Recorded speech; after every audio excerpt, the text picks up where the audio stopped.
is just low. And it's on. It just the music was loud. The music was loud. You can hear me?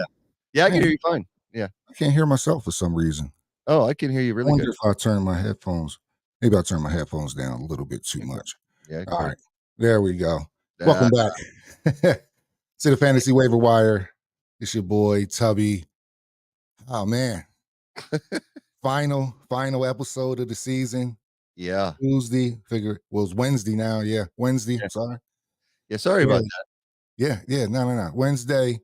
As long as we got it done at any point, it didn't matter. The season's over. I don't expect a lot of interaction. There's no questions to be asked at this point unless somebody want to, come in and talk about, how they did in their championship game. But with me as always is Lee. We had a hell of a matchup this weekend. We're just basically going to recap that, may get into a little bit of Eagles.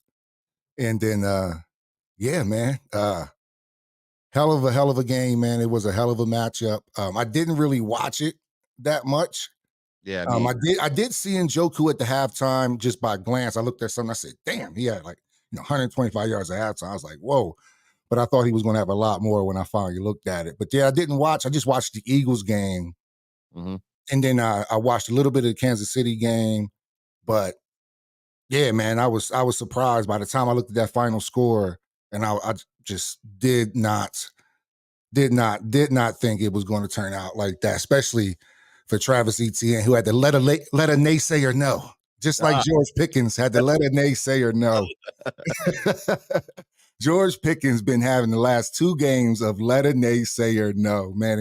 And it was he made a really big deal for me, man. But what's up, Lee, man? What's going on? What's up, I appreciate you moving it to Wednesday. I had a really good friend of mine who he had been in Puerto Rico for his uncle's funeral, and he just got back in town, invited us over for pork shoulder last night. So I was like, oh, we got to move it one more day.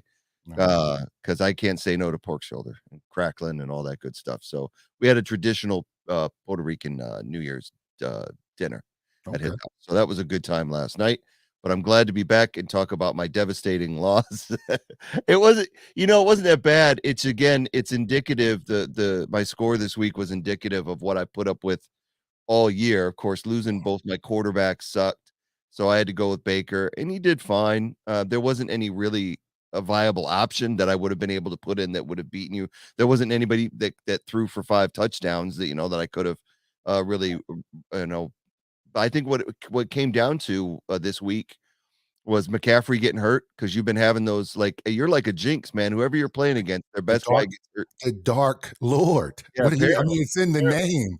Yep. I looked at the screen. I said, yeah. And he just went out. And next thing you know, Eli Mitchell was scoring.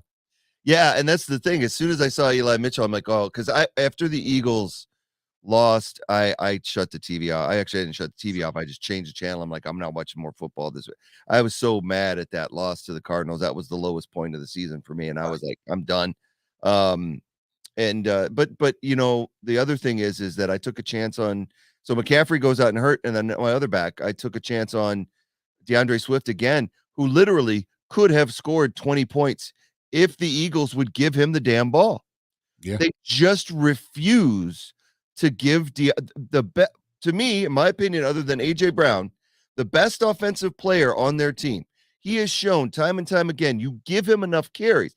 It's like he gets stopped for like a 1-yard loss, and then they go, oh, we can't give him the ball anymore because that didn't work.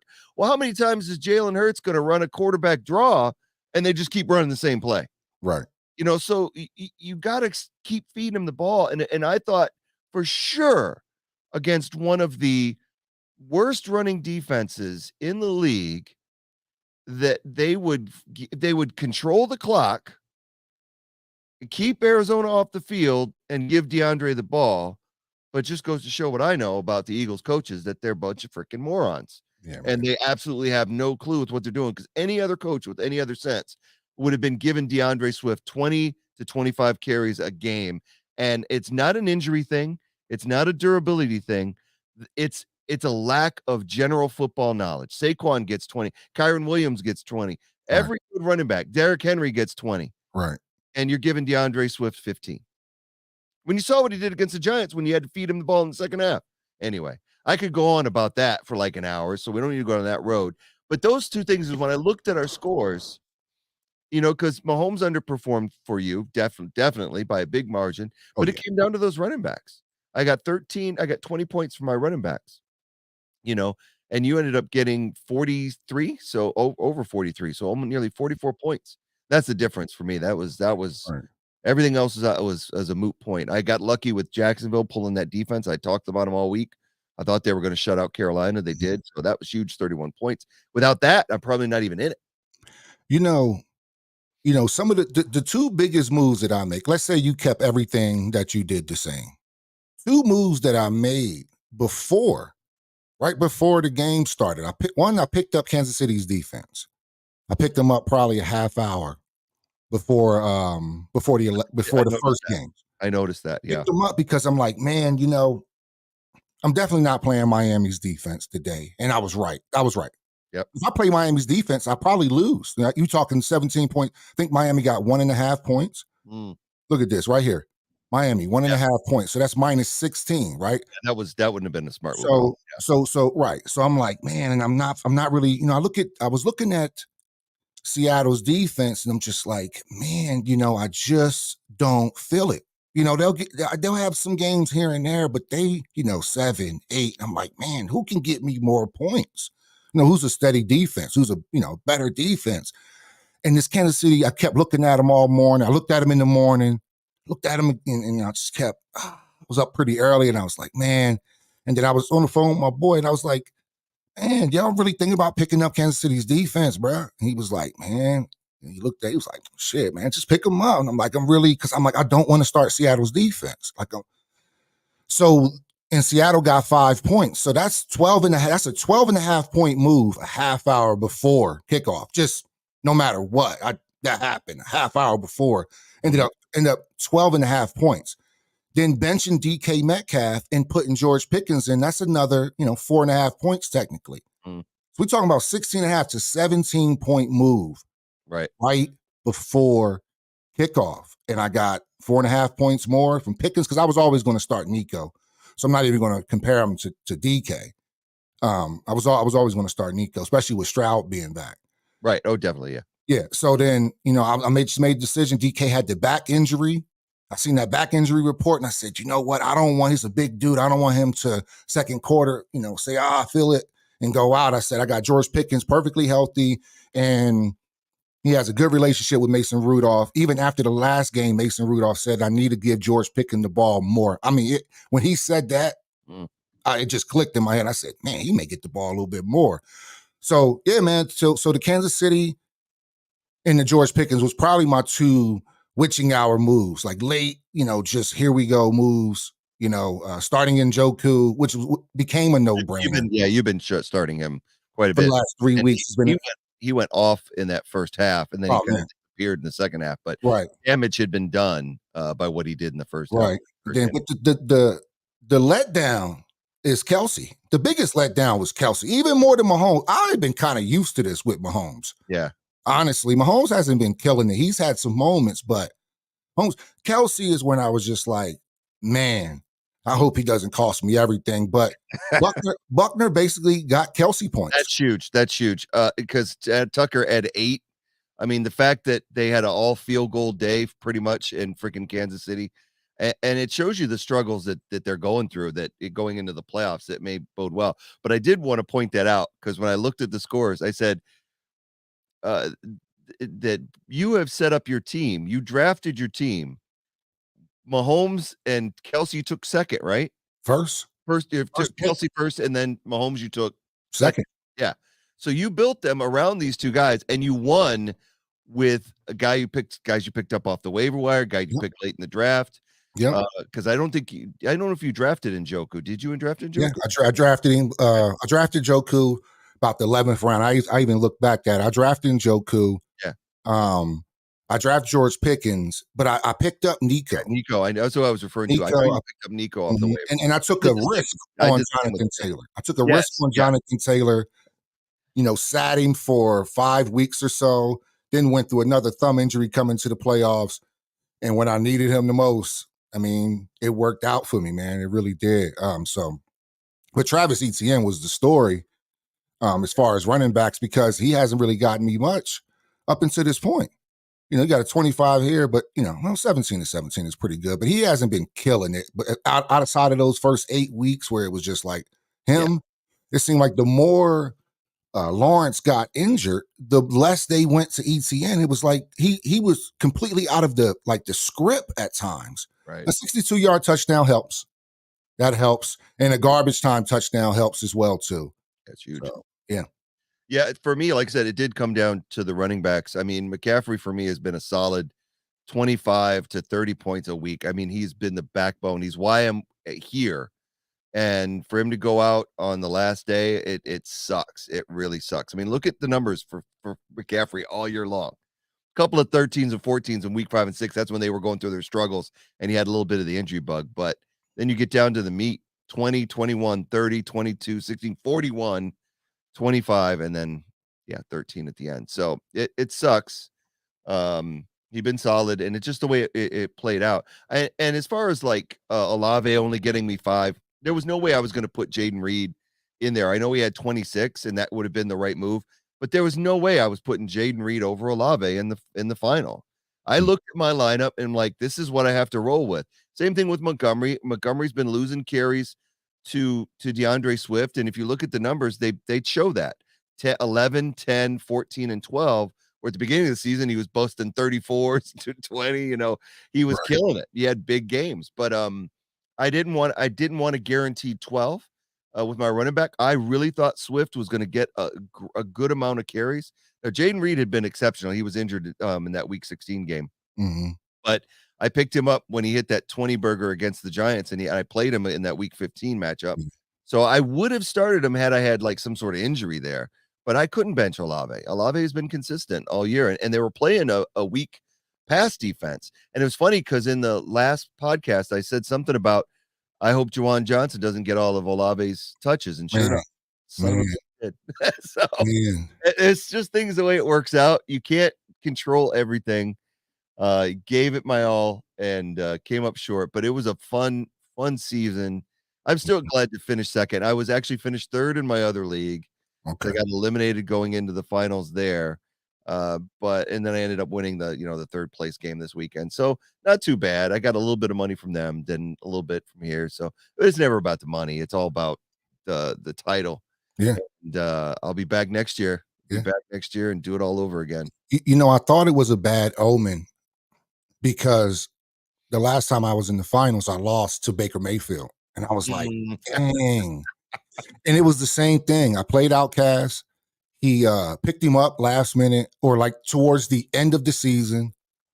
And he wasn't necessarily the difference. It's just he was the quarterback. Right. I think he may have got him 30 points. I don't remember. It's like the second season. So yeah, man. Swift, when you started Swift, I was like, man, it's a good start. But when I seen how the game plan was going, I was like, damn. I was getting mad. Yeah. I was like, I don't think Swift is going to have one of those days that I thought. I mean, I thought coming into it, even if you look at any of the fantasy information out there, Swift was a high start. Yep. He was a high start because of Arizona. And because, we thought we were going to control that game, what it looked like in the first half. Yeah. So Baker getting about 28. I guess he got you what you thought about he was going to get you. Hope for a boomer, but he didn't get you under Patrick Mahomes technically, well under his projected rating, man. But it's just, you just hope for weeks like this. Let's look at the rest of the league, just how the rest of the season panned out. Oh, yeah. You got Gustavo Rat team finishing third place, beating Chirac Soldiers. And I just got beat out by the high score. That's how good my week was, man. I'm only averaging 120 points all year. So rather be lucky, I suppose. But anyway, because they're not up here. It's like a whole different consolation matchup. But shout out to Gustavo coming in third. He had a hell of a season. Too, especially he took off mid-season, because Keenan Allen is what hurt him. Yeah. The Keenan Allen injury, even against me. Yeah, that was a major for a lot of fantasy players. I had him in my other league, and it decimated me. Mhm. So if I would have had Keenan putting up numbers like he normally did before the injury, and Herbert's going down hurt me quite a bit. So Yeah. that was what decided it. I tell you what.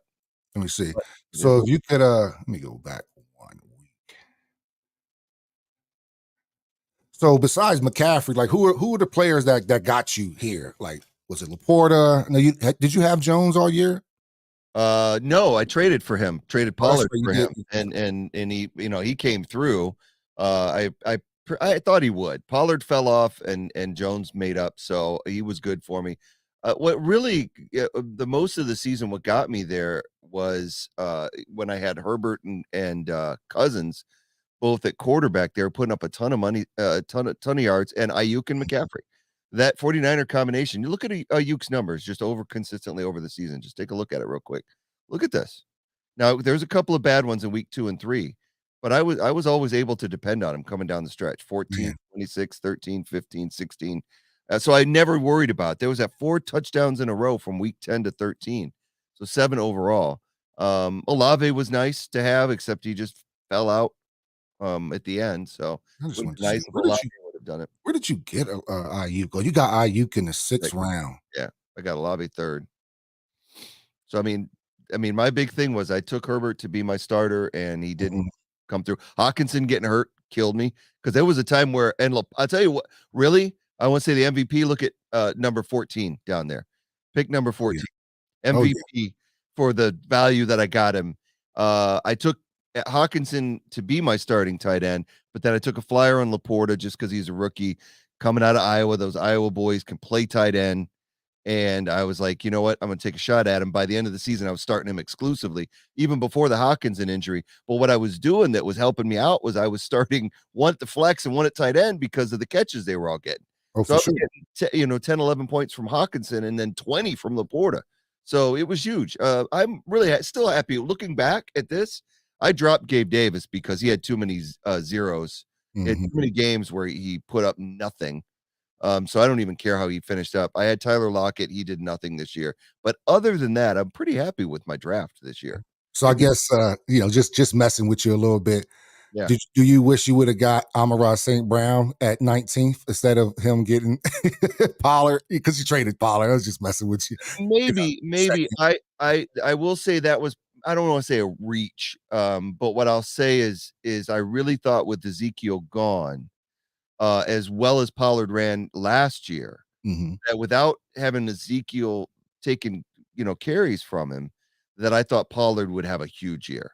I Right. was banking on that. So I knew going in, even though we were in PPR, I Mhm. wanted to go running back 1 and 2, and then you see I didn't take another running back till 8, because then I was like, I'm gonna get my running backs out of the way because it's so hard in fantasy to have quality running backs. Right. It really is. You get lucky with the Jahmyr Gibbs, Mhm. coming out as a rookie, or everybody kind of knew about Bijan, but I don't Mhm. think a lot of people. HN, yeah, right there at number 10 for Will. Right. You get a lucky with a couple, deep in the draft, but when you're looking at starters right at the start of the season and drafting, you don't know. And Yeah. so, you look at go back up a little bit Okay. to Mello. It's like he's got Miles Sanders and J.K. Dobbins in 5th and 6th. I bet you wish he could do that over again. Oh man. I mean, yeah, yeah. I think the only thing he regrets is the Justin Jefferson because of the Yeah. injuries. Probably not the player, but then you No, got no. Kirk Cousins and Justin Jefferson.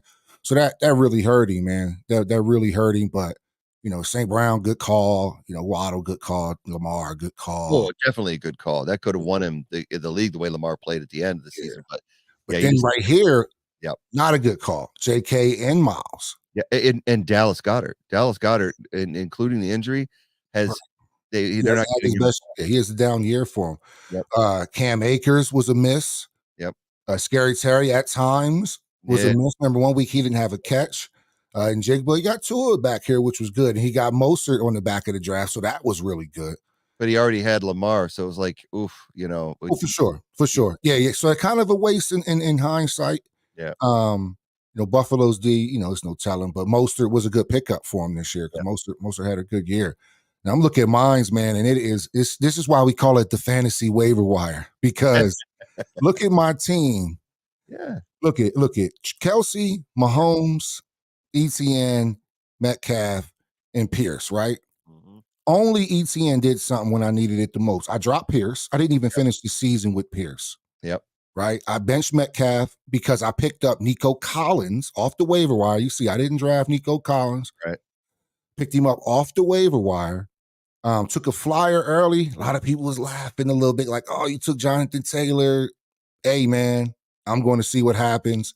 Then took George Pickens, which was also considered. I got a lower grade because it was considered high for Pickens. But Mike Williams went out for me for the year. He was having an incredible season to start the season. Let me see. Oh no, Mike Williams was having a great start to the season because he was opposite of Keenan Allen. Man, he started out really well for me. Herbert ended up having 2 last good games. You had Herbert in the semifinals and the finals. He had 20 plus each time, but I ended up dropping him. But anyway, Traylon Burks, a bust. And then here's Joku at 11 here. But Jared Jeudy, bust. Super reach on Jalen Hyatt. I don't even know if Damian Harris played this year, but Harrison Buckner came through in the clutch. I mean, 24 points. Harrison Buckner right here. And that Miami defense carried me a lot this season. Get me anywhere between 20 to 30 points sometimes every week. So, yeah, man, I didn't have the best draft, but through the waiver wire, I picked up, who did I pick up early on? Adam Thielen. I picked up Adam Thielen early on, and he did really well for me early on when I was winning high score and stuff like that. So, yeah, man, just a little glance. Nick Chubb, Yeah. being a waste. But he'll end up still in the top 4, so Oh, yeah. Chirac came from he overcame that adversity. Because Moore really turned it on. Draft-wise, it doesn't look like a great team. Ramondre Stevenson really didn't do a lot this year. DJ Moore was amazing at the end of the season. Darren Waller didn't do much this year. Kamara didn't do much. Evans didn't do much. Thomas didn't do much. So, yeah, it's like, damn. Outcast with 4 3 out of 4 running backs to start. Man, Najee was a bit of a letdown this year. So was Derrick Henry right. I had him in my other league. He wasn't a complete disappointment. He had his share of points. It's just that he wasn't the beast. And I think it's that time now. It's like he's not coming through. I did want to go to the chat real quick because I just saw a comment come through that I wanted to touch on if I can get my damn mouse to work. Where's my mouse? There it is. Your mouse, I thought your mouse was my mouse. So I was moving my mouse around and I thought it was you. I'm like, why isn't my mouse doing what I want it to?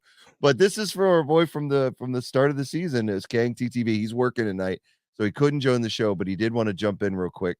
He said he wasn't able to watch or listen. Want to chat. Thanks for everything. This was his first year in a $200 buy-in league.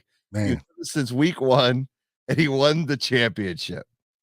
So pretty happy for Kang TTV. And you don't have to toss us a little tip or anything. He was going to offer us a tip. We're good, man. Enjoy your winnings.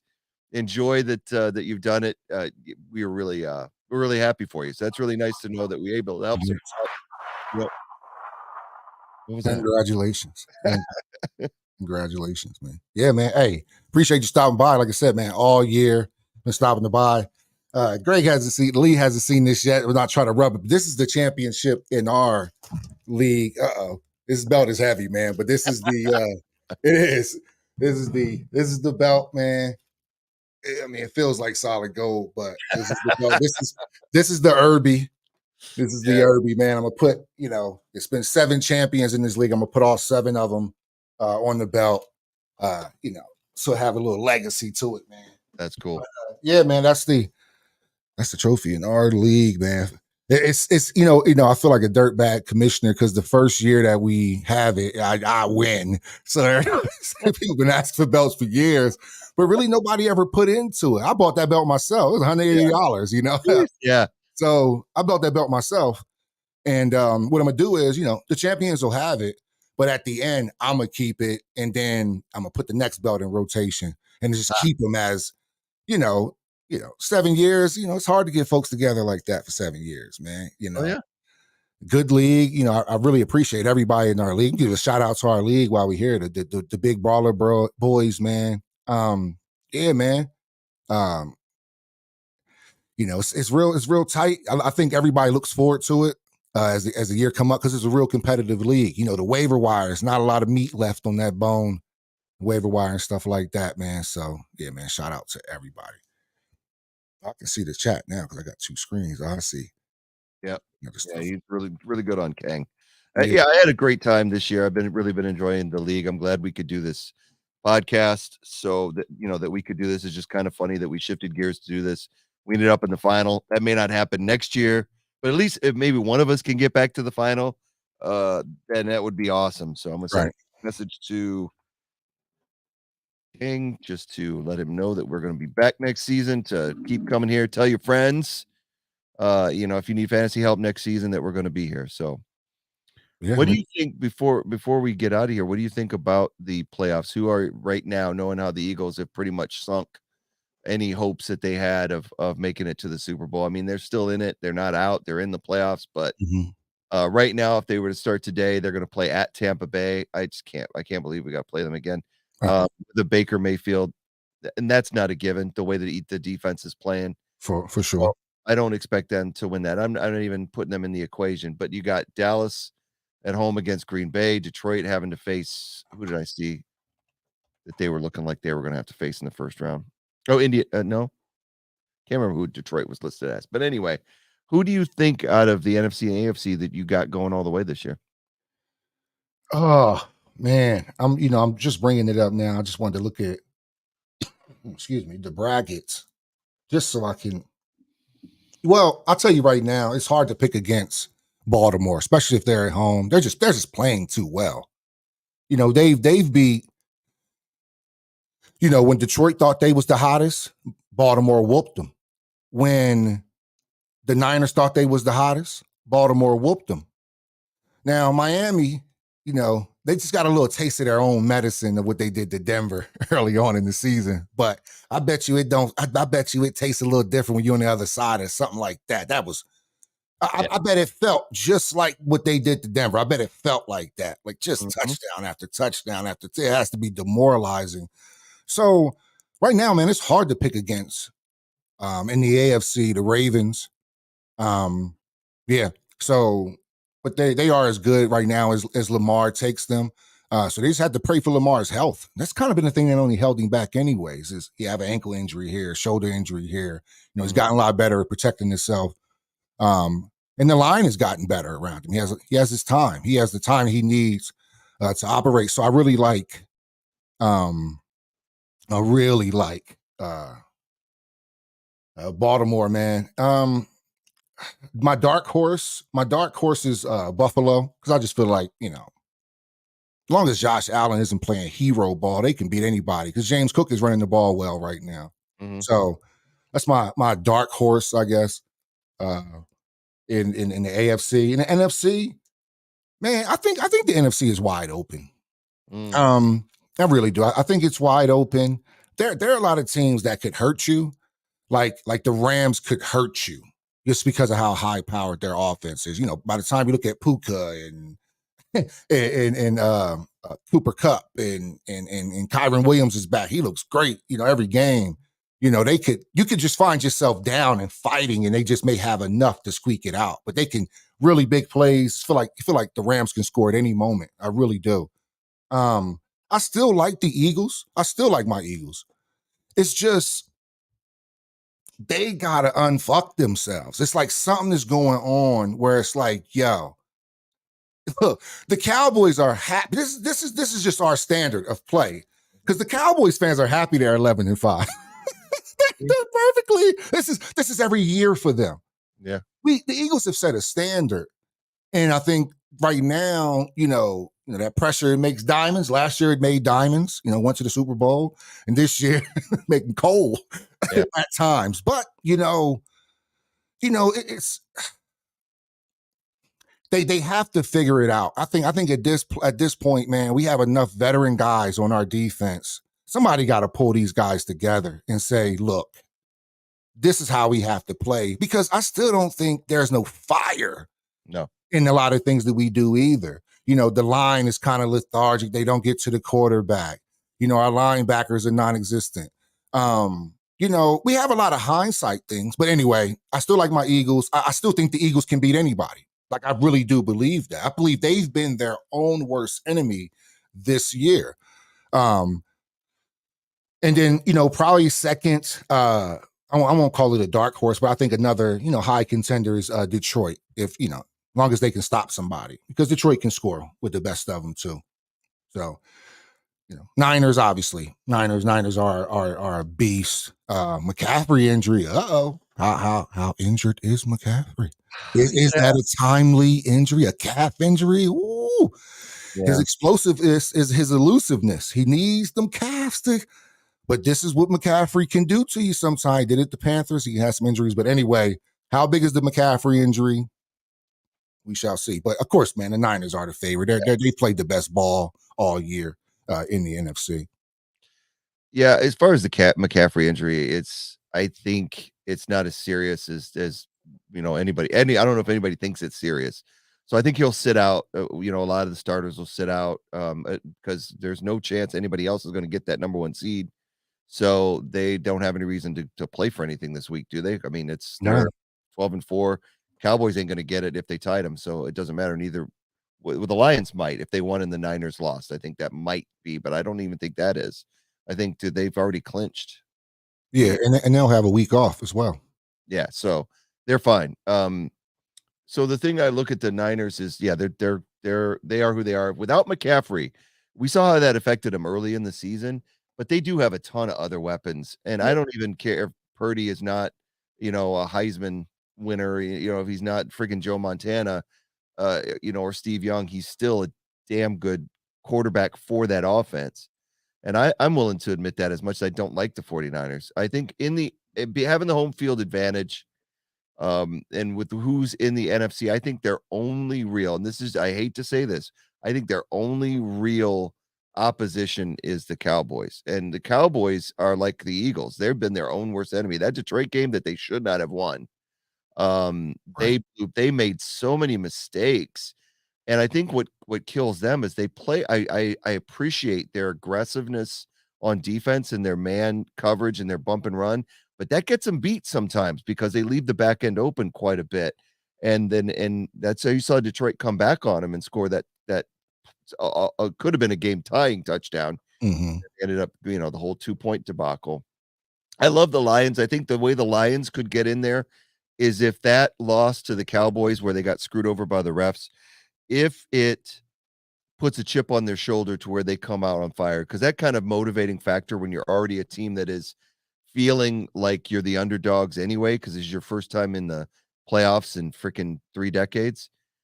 It's one of those things like, yeah, you really want this. So I think I'd like to see Detroit get there, but I really think San Francisco is just they're a juggernaut, man. They've run through everybody. They had a tiny bit of a rough stretch. But they've been amazing the rest of the season. Same with Baltimore. They've come on the second half of the season and just ran through everyone. I didn't even have them on my radar initially. I think everybody had KC and Buffalo as usual, and maybe Cincinnati till the Burrow injury. And now it's like, and then in Miami as well. But then, Baltimore has just steamrolled people, and they don't look like even the 49ers. They steamrolled the 49ers and the Dolphins and back, within the last 3 weeks. So they're just a juggernaut. I mean, Lamar is playing his best football right now. Like you said, injuries can be a factor, but if both San Francisco and Baltimore stay healthy, I think it's inevitable they're going to meet in the Super Bowl and get a rematch of when the lights went out Super Bowl from a few years ago. Like I said, dark horses for me. I would love to see Miami. When you get beat down, like you said, like that really badly, you don't ever want that to happen again. I would love to see Miami, taking them down a peg to where they come out and play with more motivation. And if they have that rematch, it is very hard to beat a team twice in the same season that's not a divisional opponent, especially when you've beat them down. Mm-hmm. That's what I hope for the Eagles. I mean, we've been beaten down by the Cowboys and the 49ers.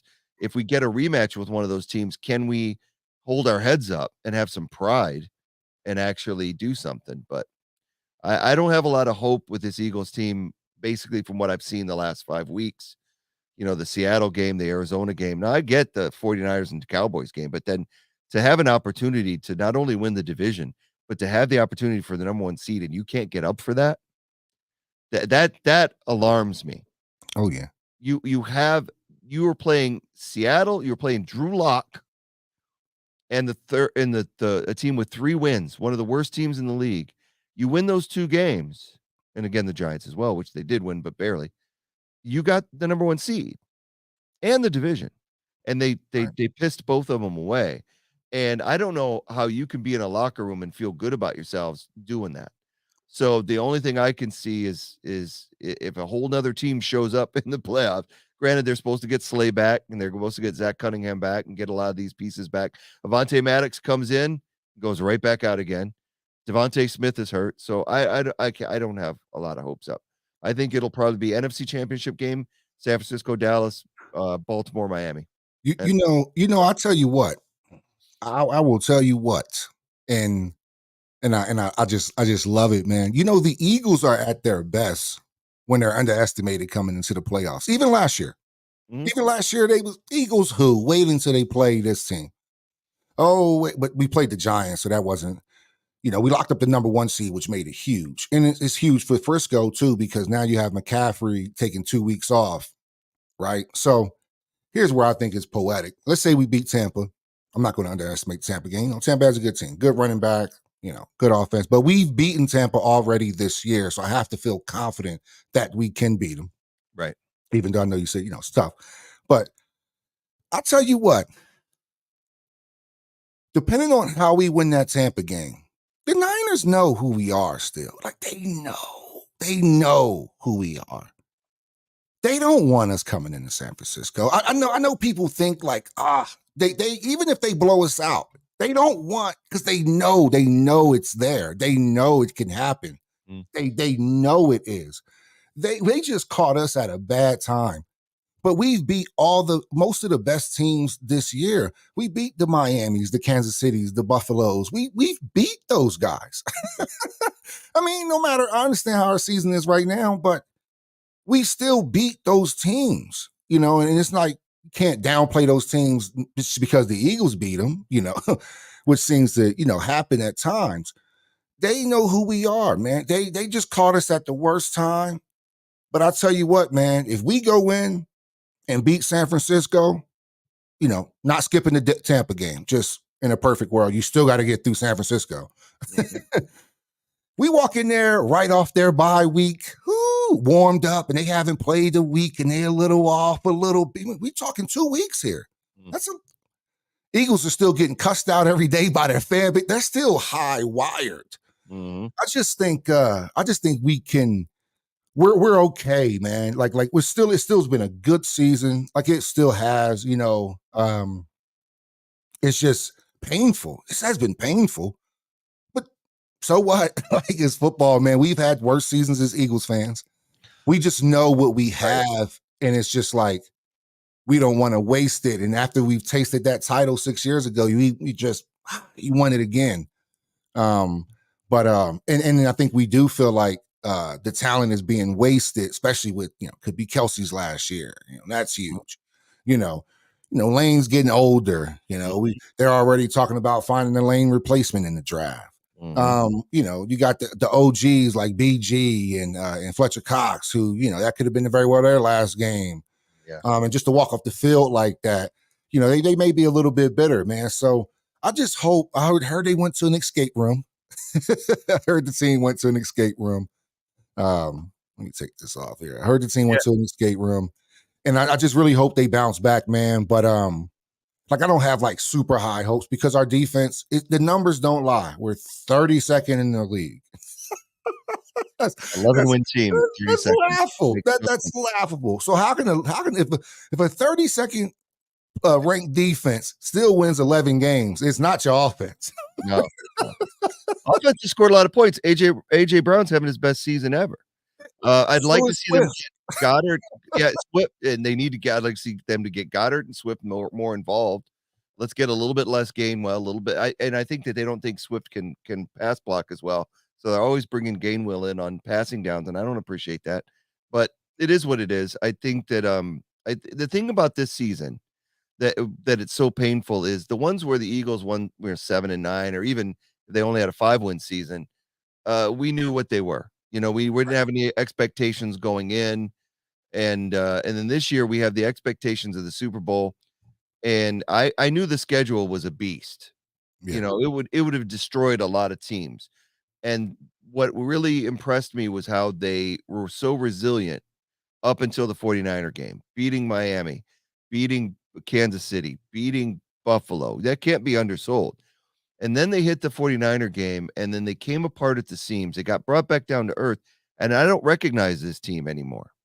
It was like Right. the 49ers broke them. Other teams started looking at the 49ers blueprint, realizing that our middle was exposed because that's what the 49 no other Kansas City could have exposed the middle. Yep. Miami could have exposed the middle, but San Francisco did. And then Dallas ran with it, Seattle ran with it, and now they don't know how to fix it. And what kills me is watching them trot out. I was talking about this before we went on air. 6 men in the box over and over again, going to nickel coverage with 3 corners when you got teams that are attacking your middle. That isn't going to get the job done. And nobody seems to have the sense enough to go, hey, we're getting beat up front. Mm. We're not dominating the run like we used to. They're one of the last teams against the run these last 5 weeks.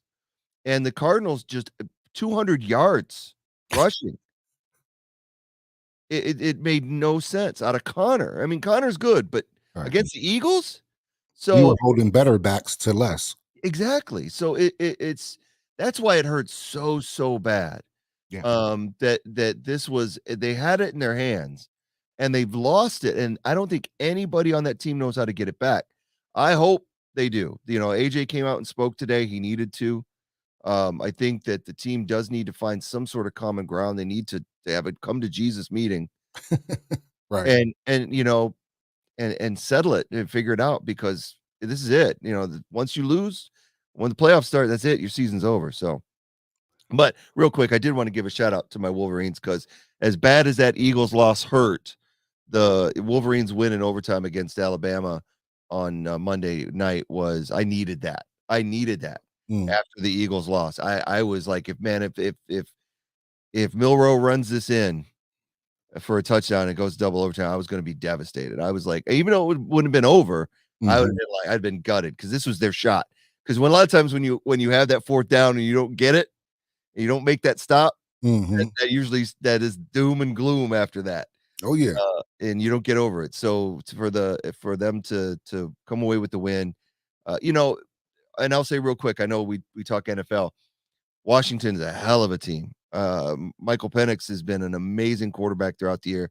They have an amazing passing attack of an offense. Oh I don't yeah. know if their running back is going to be able to play. He got hurt in the Texas game. They played outstanding offense against Texas. My only hope is that, you know, they had the 106th ranked defense in the league. Oh So yeah. They I'm can't stop hoping it's anybody. one of these shootouts where Michigan comes out on top with their defense at the end. I wanted to go to this game. I put in for vet ticks for the game. Yeah. Gonna fly to Houston to watch it, but they had 1,000,000 people put in for those vet tickets, and they Man. had 4 sets. They had 8 tickets and Yeah. 1,000,000 vets put in for them. Wow. So, and the StubHub price right now is for the nosebleeds is 1,300 a pair. I mean each to go to the college football national They're in championship. what? Energy Stadium? Energy Stadium, yep. So I'm gonna be watching it from my couch, and, I'll be hoping that, Wolverines, come through. We'll see. I'll be honest if I wouldn't say I wasn't nervous. I this is the Washington team is like the TCU team last year. Michigan doesn't match up well with these high-powered passing offenses. It's just Michigan lost they to got good TCU quarter last year? yeah, in the playoff. Really? Oh, Yeah, I didn't know who TCU beat. I remember them making it to the yeah, chip, but, yeah. yeah, I don't know who. Yeah, they I beat don't know Michigan who they in a shootout, yeah. and Michigan couldn't stop their passing attack, and, that worries me going, into the Washington game. I will say this, I'm kinda glad they're not playing Texas because the game being in, Energy, Mhm. that would have been, a whole 'nother thing to overcome for the Wolverines, but it is what it is. Did wanna put that out there real quick before we got Yeah. off the air. Nah, Uh, man, I have money on Michigan, so you I play need 'em them to up. win. I need them to win just as much as you do. I mean, not as much, but, it's just money to me. But, Did you see but I Dave put it Portnoy? on before the college football playoffs, started, so this wasn't even after the game, so I put it on. Texas blew my ticket. I had a parlay. I had Michigan Um, and at Texas. But here's where I went wrong. I hadn't seen Texas play all year, but I've watched a lot of Washington games. I watched when they played the Ducks twice. And I think I watched them against Colorado. Mhm. I think I've just seen them a few times this year. Like I've seen, and I remember, I never forget the game Michael Penix played when he was at Indiana against Penn State. I just remembered him. And when I saw him this year, I said, damn, that's the kid from Mhm. Indiana? Mhm. Because, you know, I mean, he could always throw. He has that little hitch in his throw, but he throws a beautiful ball, man. I mean, he's on, he's on. I mean, he has a really good line. They Yeah, do have one of the best offensive lines that's in the in nation. the country. Yeah, man, it's kind of like it's kind of like you guys are like good at the opposite stuff. You guys have a good run blocking line because Yeah. I expect Michigan to run the ball, play good defense, and not turn the ball over. Yeah, when I woke That's what up, killed Texas. That's what killed Texas. The 2 fumbles were horrendous for them. So, yeah, when I Michigan. woke up, I fell asleep on the game. I was watching the game. This is the Bama Michigan game because I put my ticket in. I said, all right, and I put a couple dollars on Michigan to win overall, and then I had another parlay ticket with Michigan in Texas on it. So if Michigan lose, I lose everything because I got them on 2 separate. I got them for the Natty, and like I said, I got a couple dollars on Michigan for the Natty. When I think it's like 2-1, two Mhm. point something. I'm sure it's not like that now. They're probably the favorites. So I would have only if I would have bet them in this game alone. It'd have Right. been, I don't know, what is it, minus 200 at least or something Yeah. like that? I'm sure I they're heavily I know favored. the spread is 4.5. So maybe it's not. So it's probably like 160 Yeah. minus Yeah. 160. But anyway, I wasn't going to get favorable odds. Like, so I wake up as Michigan's going for it on, I think it's 4th down. Yeah. I Oh, wake yeah. up, I Yeah, see the that's score. what I'm like, oh man, I missed the whole. I seen like the first drive. I think I seen the first drive, and then and then I woke up when they were going for so I missed everything. And I said, and when I seen Michigan down 7, I thought I was gonna wake up, Michigan was gonna be up 14 or something. I woke up, I said, what? They were down 7. My heart sank because I thought I lost. Oh man. You know, because I had just won a couple dollars on fantasy football, so I had a couple extra. I had a couple extra to sprinkle across. So I was like, man, I'm about to double down. I really need Michigan to win this national championship. I'll be madder than you. No, I won't. But, It's a good but thing you woke up. It's a good pay thing out. you woke up. It's a good thing you woke up because then from the moment you woke up, it all went. They got the Yeah, I literally woke up and Hardball was calling them over. Yep. And he's like, they're going to go for it. It's like, I think you should punt the ball. And, Alabama's going to run the ball 3 times, then punt it back, and hopefully you can get back down there. So I woke up literally like in that moment, like literally like still trying to see what's going on. I'm like, and I hear the commentator, oh, he got it. And I'm just like, oh shit, this is a game. Yep. And they came down. And then even when the Bama player tipped the ball, Yeah. and it still got to old buddy, the little dude. I don't know the name. I don't watch that much college. Yeah, it got to the little dude. He's a little hustler, man. He can play, man. Yeah, he can. Roman Wilson's one of the best receivers that Michigan's had in a while. Yeah, the Michigan could have. I don't want to beat my chest because Bama played a hell of a game. Michigan could have easily won that game by 14. They had a muffed punt that gave Alabama a touchdown. Right. They had the muff punt at the end of regulation Man. that Michigan could have, all they had to do was come down and kick a field goal. They had so many forced mistakes. They had a missed field goal. They had a missed extra point. They just kept, I think, and again, it's one of those things when you haven't played in a while, you got out there, everybody was rusty, but in the end, they clicked right at the end of the game. It was like everybody came. So my hope is that, we see Michigan's best game on Monday. I know we'll see Washington's. So if it's a good game and Michigan comes out on top, I'll be happy. But it is what it is. I'm not going to cry either way. It's been 1997 since Michigan was in the championship. So this is a long time coming for me.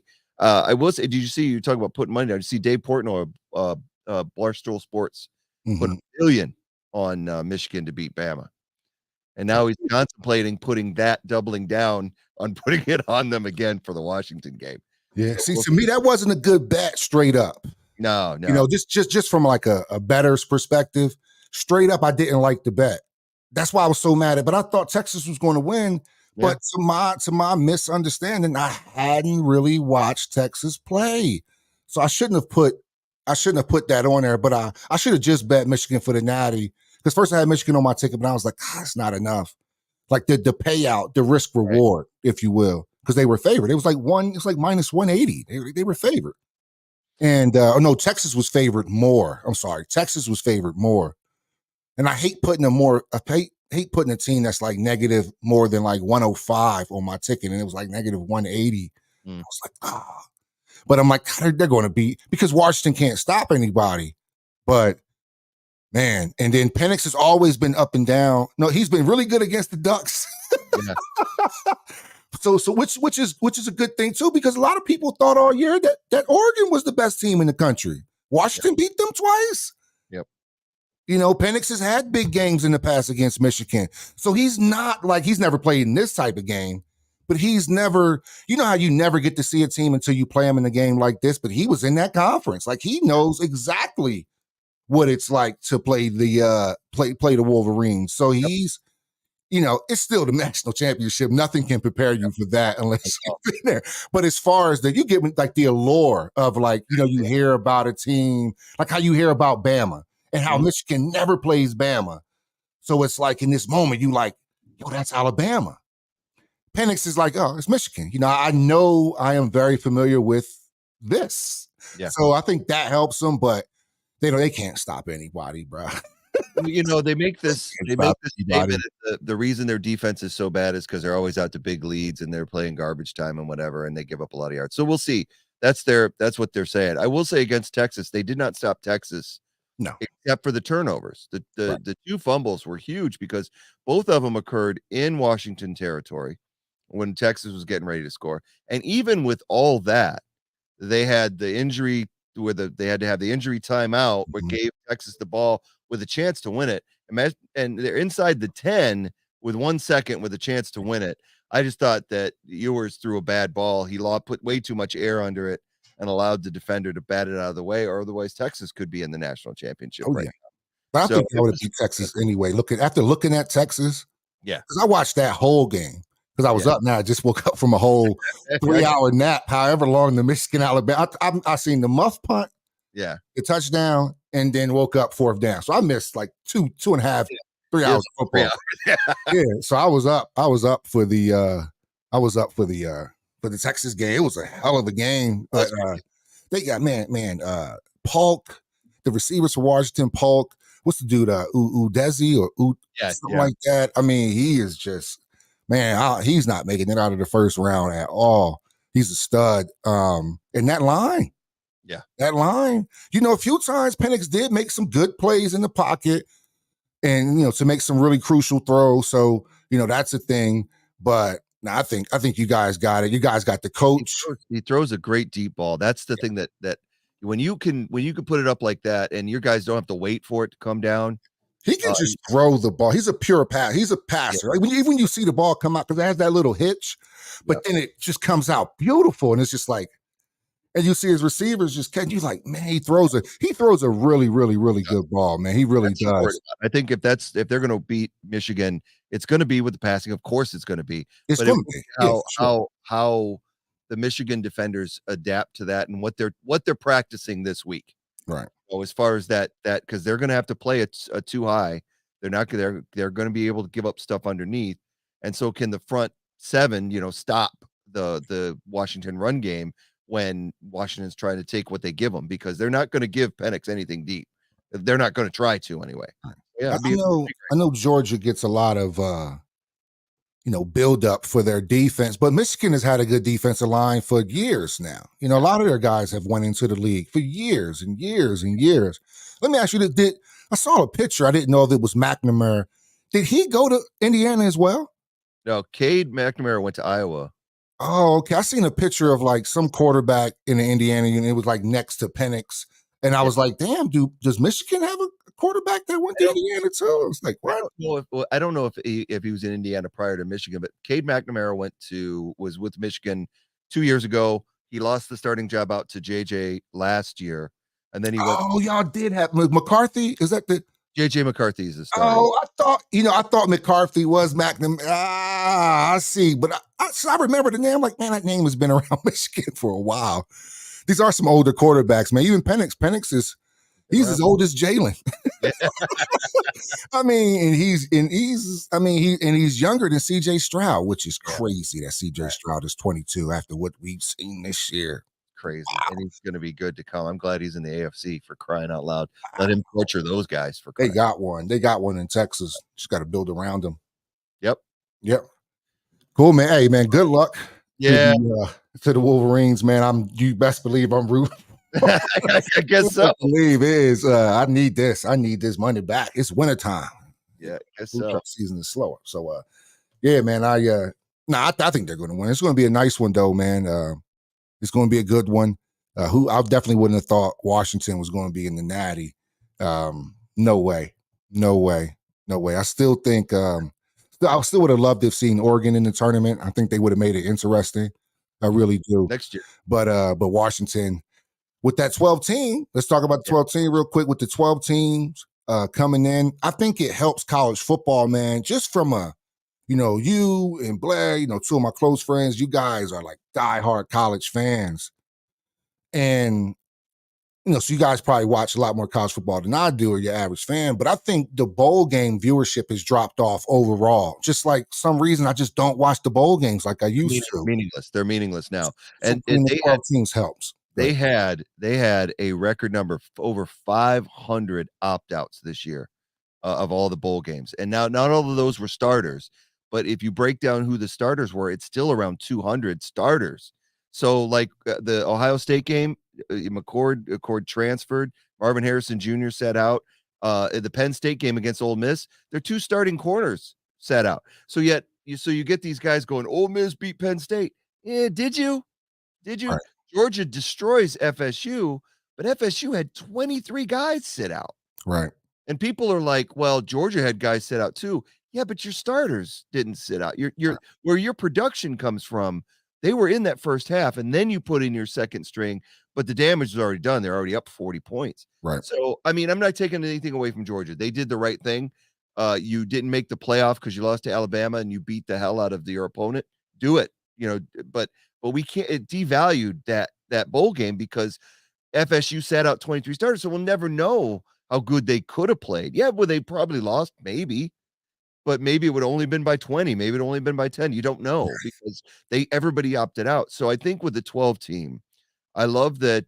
I think it's going to be crazy in the Big Ten with Oregon and USC coming to the Big Ten next year, Washington and UCLA in the Big Ten next year. Harbaugh's leaving at a good time. Huh?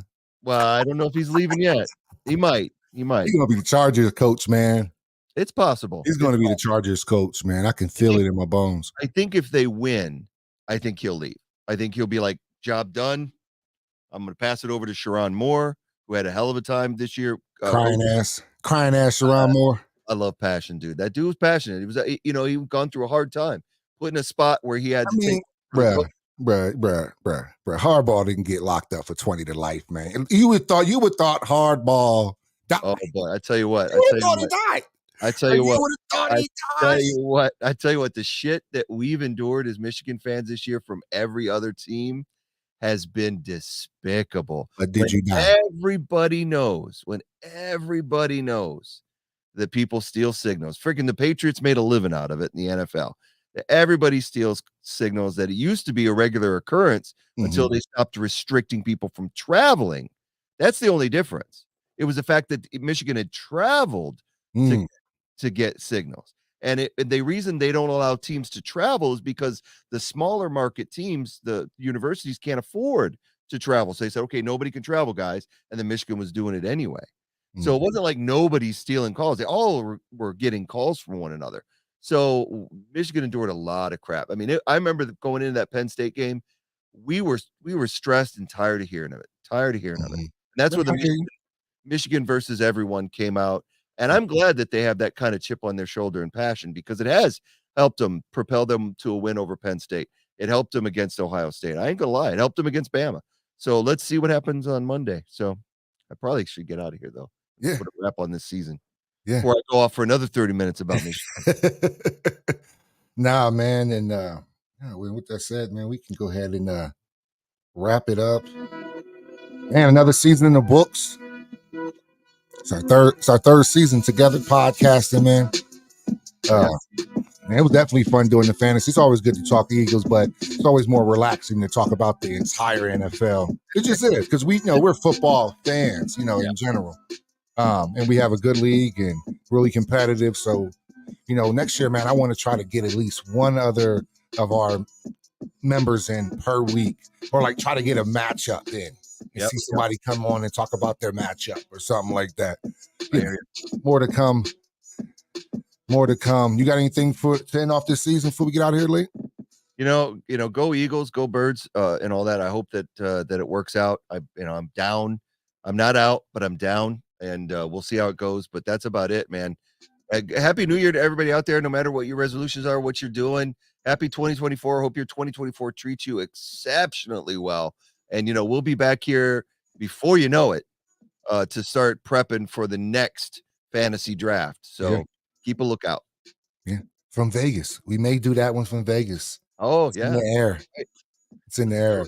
Let's do it. Nah, man. Well said, Lee, man. Hey, man, appreciate you again, man. I do look forward to next year, bigger and better. And with that said, we are gone.